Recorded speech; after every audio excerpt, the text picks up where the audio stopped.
Jesus kind of breaks it down into the behavior that'll get you excluded from heaven and the behavior that'll get you in heaven.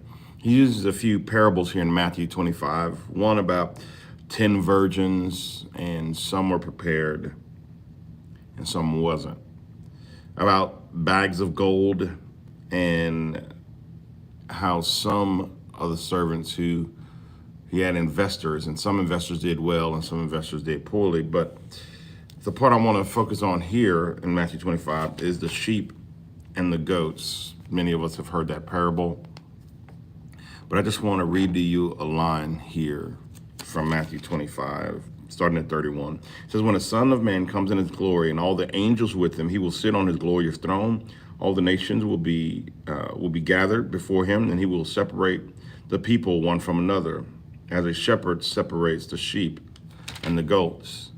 He will put the sheep on his right hand and the goats on his left hand. Then the king will say to those on his right hand, come, you who are blessed by the Father, take your inheritance and the kingdom prepared for you since the creation. And what is he saying here in Matthew 25? He's saying, listen, I'm going to separate the sheep. Jesus talking, I'm going to separate the sheep from the goats. The sheep will get into heaven and they will be greatly rewarded, and the goats will be sent away. And the difference is, he says, the sheep, he says, when I was hungry, you fed me. When I was thirsty, you gave me water. When I needed shelter, you sheltered me. And he says, the goats, you didn't do this. Now, mind you, Jesus is only talking to his followers. These aren't non-believers. He's talking to all of his followers. And the ones that he calls sheep and rewards, they're going, when did we see you hungry and feed you? Like, we're happy to get in, but when did we feed you and give you water and shelter you and all of this other stuff? And he says, when you did it for the least, you did it for me.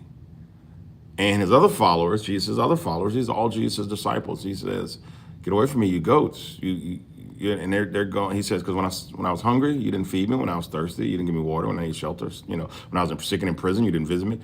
And they go, when did we do this? Had we seen you hungry, we would have fed you, or sick, or we'd have visited you. And he says, when you did not do these to the least of these, you did not do them to me. So it's imperative. This kind of goes back to, what was it, chapter 24 or 23 about the dangers of hypocrisy. Jesus is saying here that it's not just good enough to believe that you should live out the life that you believe, the life that I've asked you to do. John 14:15, he says, if you love me, you'd obey my commandments. So it becomes imperative to not just believe it, but to live it. This is such an incredible and a wonderful, absolutely amazing chapter, Genesis chapter 25. And I pray that when you get to Genesis chapter 25, if you're not already there, when you get to it, that you just kind of consume it, because it's absolutely beautiful. So that's the summary of Genesis chapter 25. Thanks for watching. Every year we do this thing called Rooted, where we read through the Bible, and you'll see me kind of come in here and come off every chapter as I kind of break down the chapters. If you're not in Rooted, just follow along on YouTube. I have a playlist for Matthew that you can read, and then you read your Bible. Every day is a chapter, and Mark, Luke, and so forth, as I make all of these for every day. Or if you want more guided kind of tour, go ahead to ebcfaith.com. That's EBC like Expanse Bible Church, ebcfaith.com, and join the Google Classroom. You just download Google Classroom and you use the link to join. I love you. God bless you.